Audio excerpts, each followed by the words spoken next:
It's another episode of Labor Lens where we bring to you updated information in the world of work and pay. I am Sharon Ijason. On this episode of the program, we will be focusing on some health workers of the Federal Medical Center in Owerri. They accuse the hospital management of victimization. We will be right back.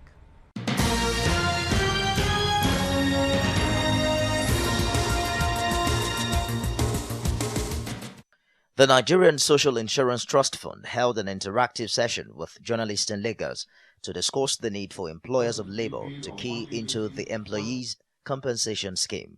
We pray that as this advocacy program goes on and the press are assisting us and people are aware of the benefits of the scheme, nobody will have to coerce them. We have been using persuasive measures because it's a social security scheme.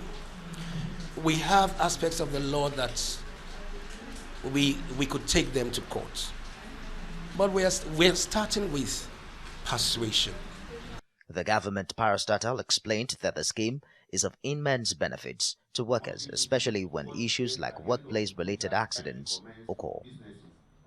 It is expected that all employers of labor will register with the scheme so that their employees will come under the benefit and protection provided by the Employee Compensation Act 2010.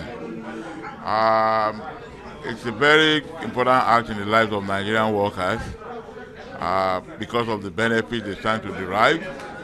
But if any mishap happens to the worker in the course of his employment,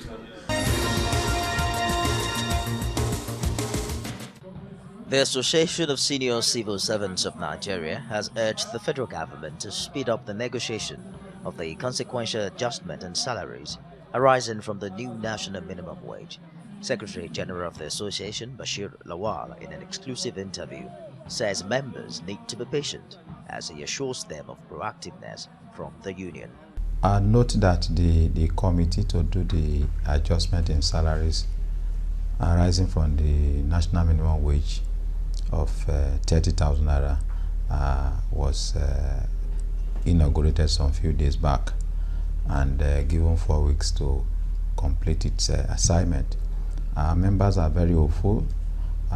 In the first instance, some people felt that duration is very long, but we're trying to appeal to them that given the quantum of work to be done by the committee, because aside from the consolidated public service salary structure, we have about 16 other salary structures that draw their emolument from the treasury. So we have to work on all these structures. The union also wants the government to reintroduce the payment of gratuity. The issue of payment of gratuity to workers, which was stopped inadvertently when this new pension scheme came into force in 2004. So all of us have agreed that now that there was no law in place then to warrant the stoppage of gratuity. So it's a legitimate right of workers, and we are pressing hard for its reintroduction without prejudice to the current pensions law. It's a kind of parting gift by the employer to the employee, a kind of thank you for the services you have rendered.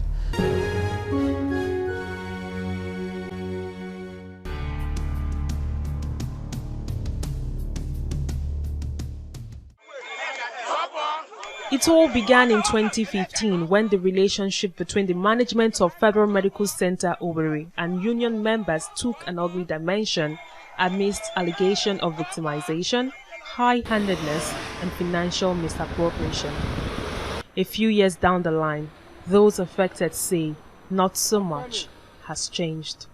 Actually, the workers in FMC Owerri, we've been in this struggle since 15th May 2015, and the struggle lingered up to October 20 October 2016.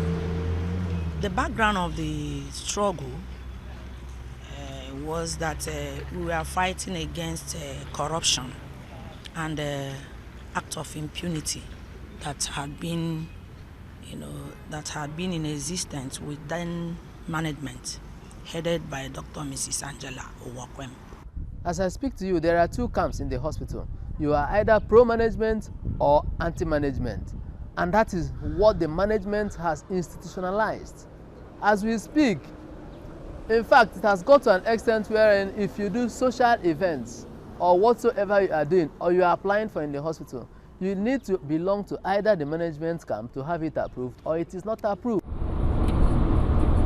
I recently took a trip to Owerri, the Imo State capital, where I met with Uche Uchegwu, a physically challenged staff of the Federal Medical Center, who shared his story with me on a career that spans more than 2 decades.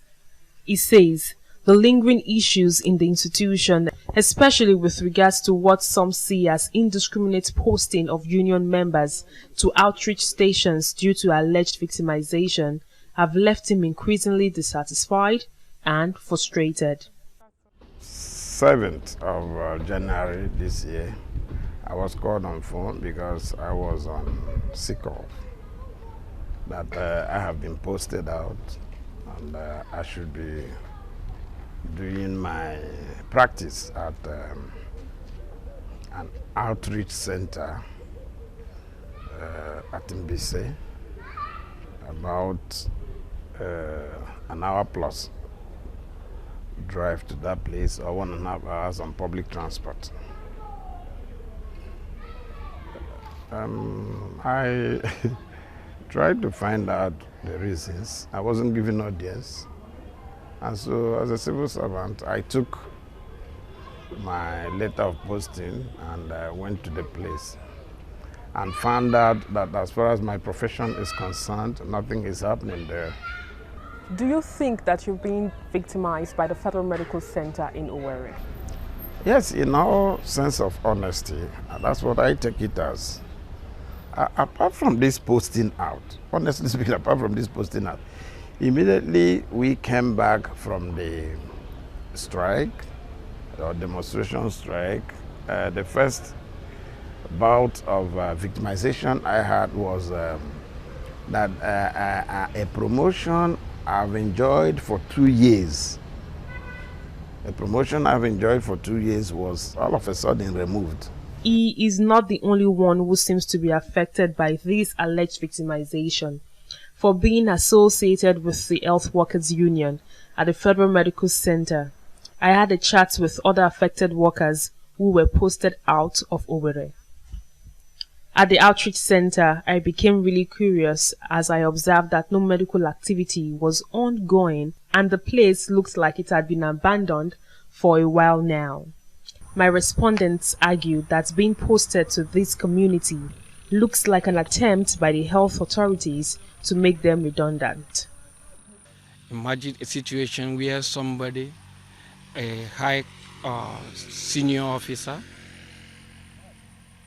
head of department, being posted out to an outreach center where nothing, absolutely nothing is going on. If you look at the place, it's just like a cemetery. And no single medical laboratory service is going on.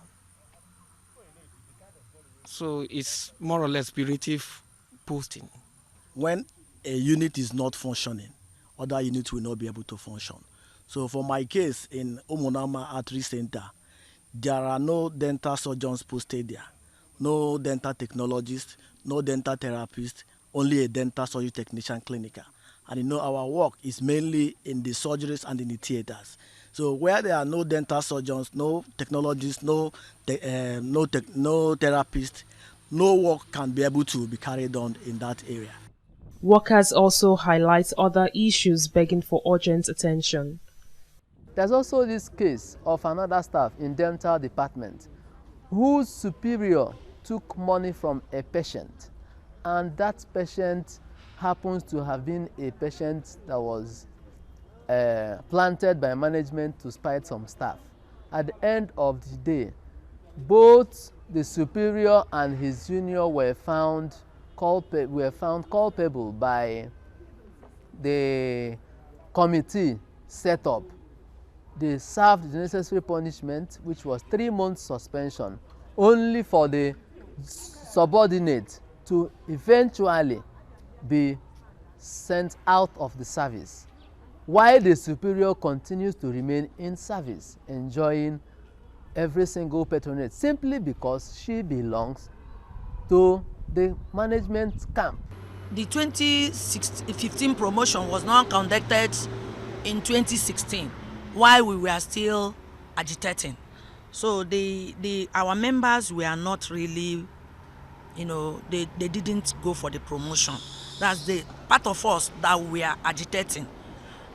So in 2017 there was promotion, and what we expected was that those ones that were left out in 2016 that were due in 2015, they would have been promoted and the promotion would have been harmonized.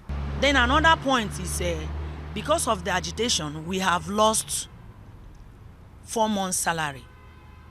The 4 months salary we are seized since 2015 to 2017 February.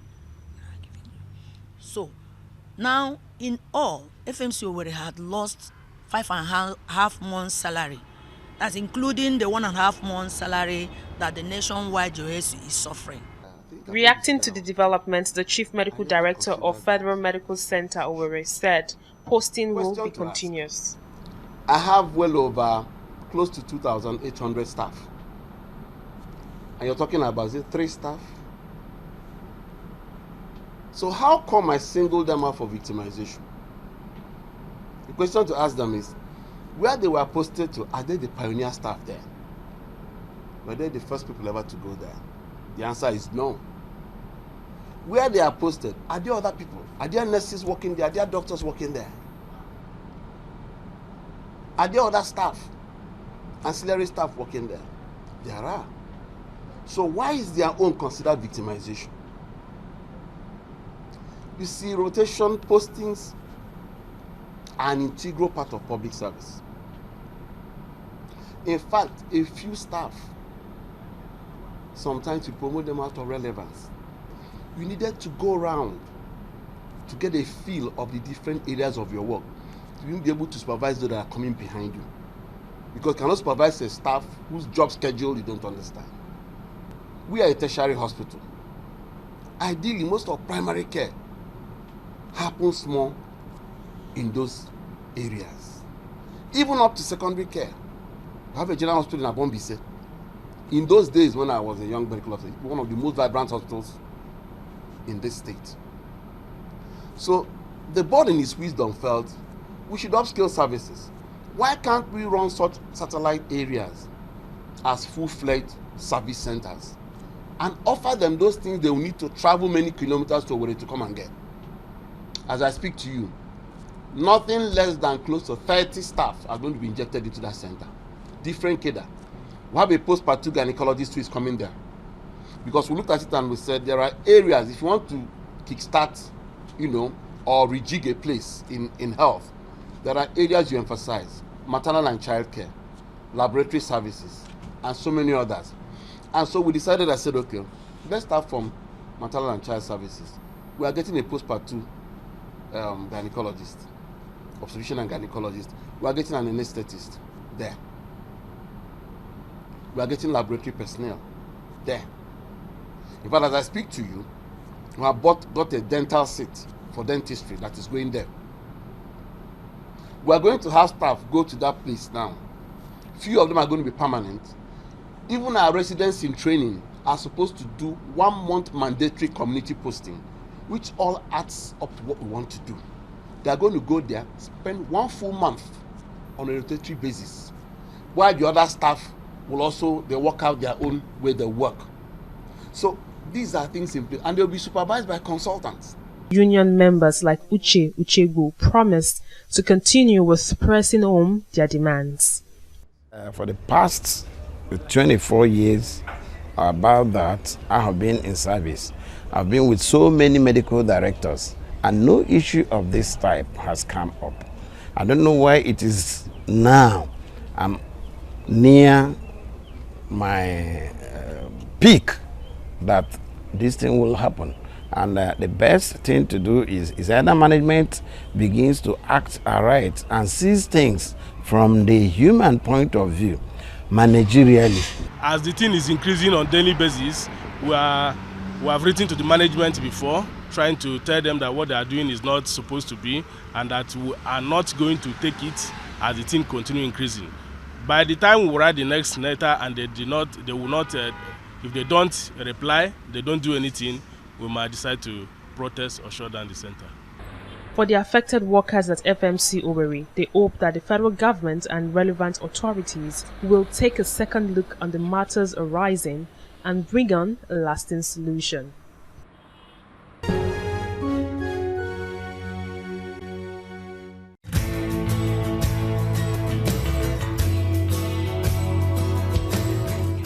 On the Profile interview segment this week, I spoke with the president of Medical and Health Workers Union, who also doubles up as the president of JOESU. He tells me he wants the federal government to intervene on the plight of some medical health workers in FMC Owerri. He also tells me his expectations in the healthcare sector.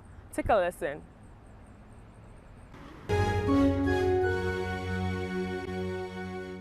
It's good to have you on the program. It's a pleasure to have you again.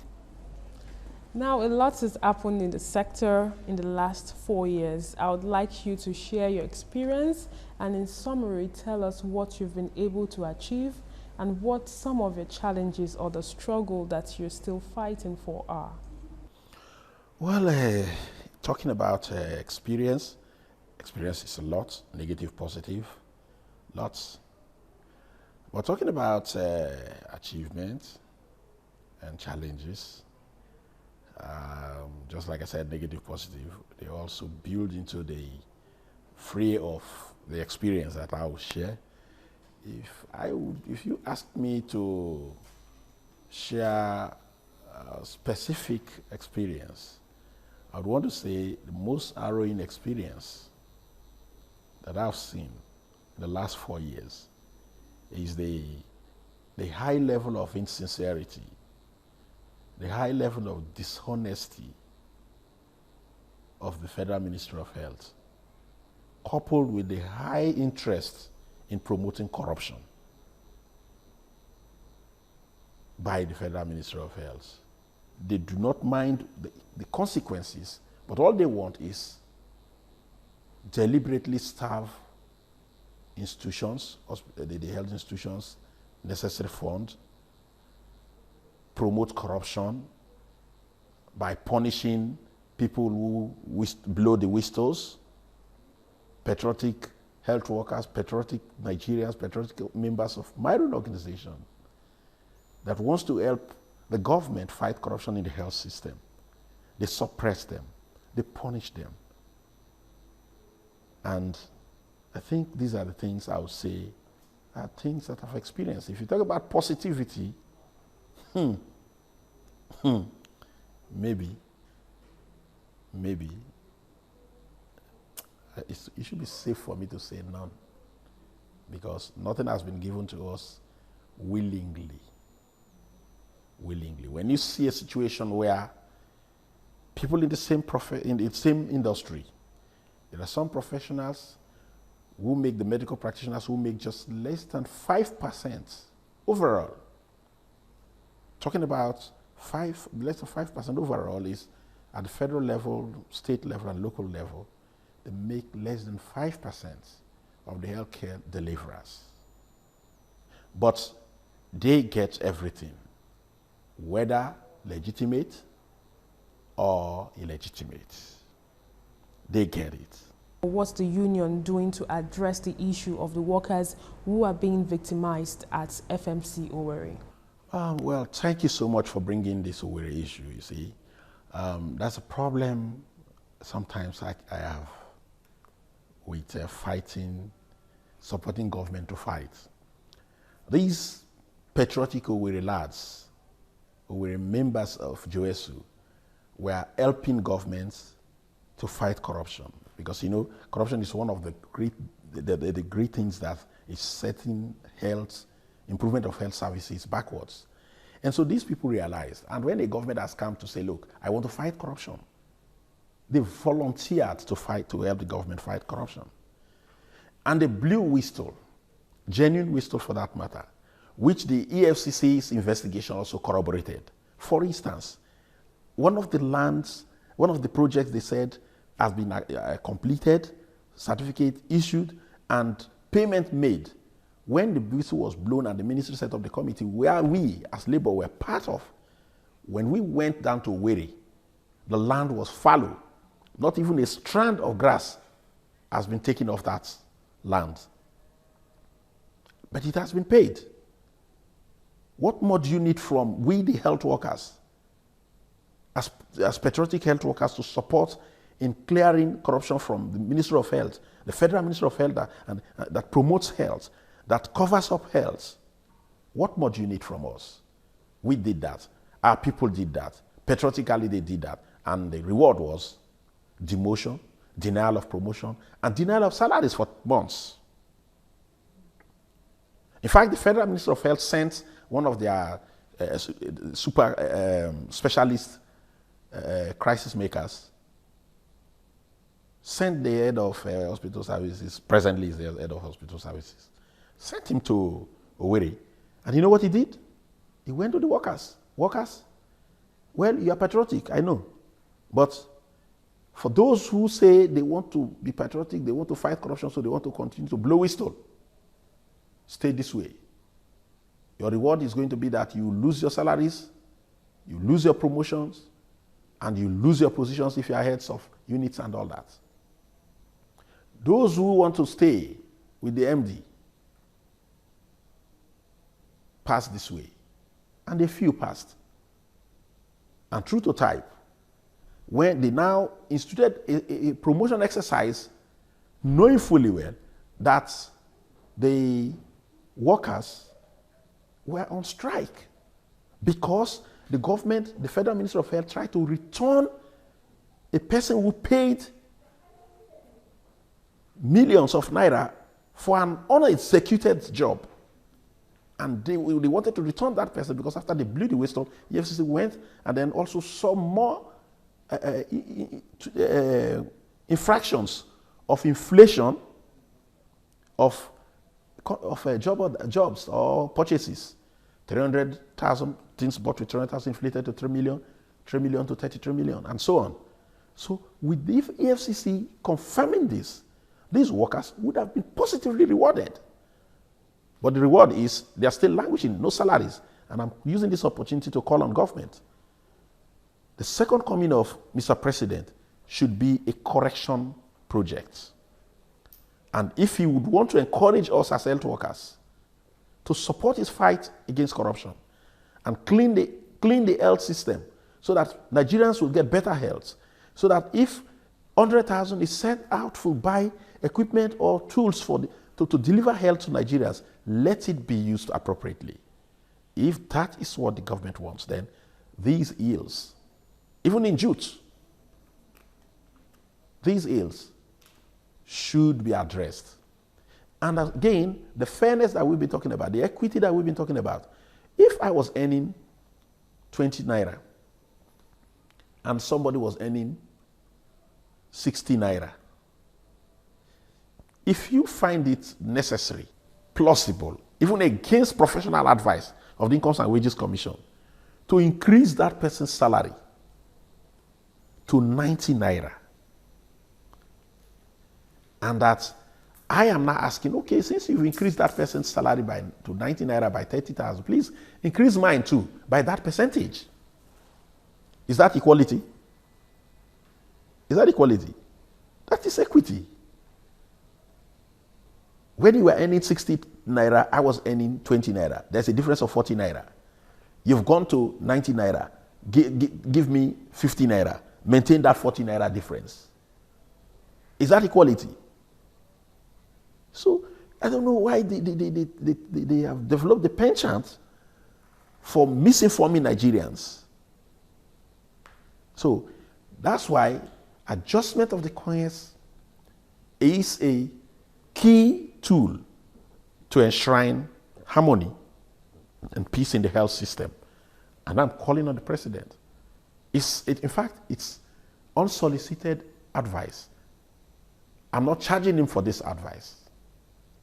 I'm not asking him to pay me allowances or salaries as SSA or SA on health and peace. But I'm giving it to him. If he does that, surely he will be making the health system move forward. It shouldn't depend on those who represent just for less than 5% to say, oh, if you do this, I'll do that. And then because, so the appointment is key. That's why, like I started, the appointment, fair appointment of the management cadre is important.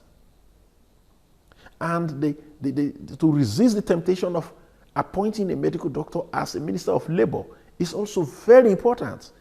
When a neutral person is there, there's more peace in the health system, and there's more peace in the industrial system.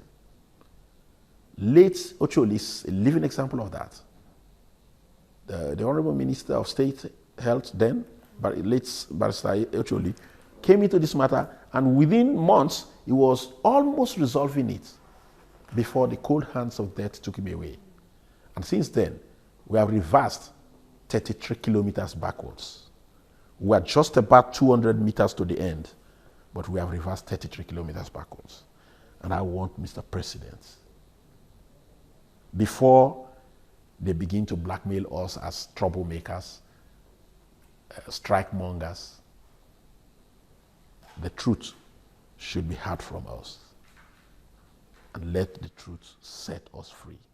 And that's all we can take on today's edition of the program. Join us next week for a fresh edition of the show. I am Sharon Ijason. Thanks for watching, and remember, labor creates wealth.